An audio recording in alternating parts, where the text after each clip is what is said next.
Imagine waking to a silence where the laughter of your children was once heard. Fields you worked on are now swallowed by drought and flood. For more and more families, this is becoming a reality.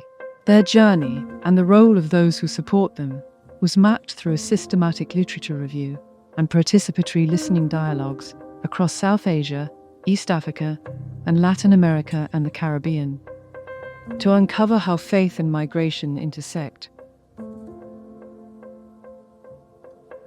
When we arrived, food and shelter were there, but our grief, no one knew how to help. Faith actors are in many places the only consistent presence before, during, and after displacement, but their contributions remain undocumented and under-resourced. JLI and Christian Aid's analysis found 3 interlinked domains of faith actor capacity: delivering material and psychosocial care, sustaining rituals and communal meaning-making, and leveraging moral legitimacy to shape policy debates. In South Asia, temple and mosque committees interpret crises through teachings on compassion and exile. In East Africa, churches and shrines repurpose worship spaces for mediation. In Latin America and the Caribbean, indigenous and Afro-descendant traditions integrate ancestral frameworks into resilience and justice advocacy. Faith actors face the same barriers everywhere: misaligned funding cycles, fragmented data systems that dismiss spiritual support, and siloed coordination with secular NGOs.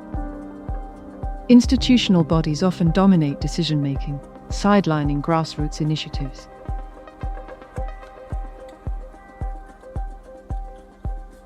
We had to leave our sacred land. How do you measure that loss? The report highlights spiritual dislocation, the severing of ties to sacred places, and the fragmentation of community identity, invisible impacts absent from formal evaluations. It calls for tailored indicators to capture these dimensions. Religious leaders can reframe migration as a humanitarian and moral crisis. By invoking their moral authority, they can influence policy debates. And by systematically documenting spiritual and cultural support, they make these contributions visible to donors and governments. Equity is non-negotiable. Apply the nothing about us without us principle to co-design agendas with women, youth, and marginalized faith communities through multilingual facilitation and proportional speaking rights. Visit our website to download the full report, join our next webinar, and share your own faith policy partnerships. Because building resilient futures means centering the spiritual, cultural, and moral dimensions of climate migration.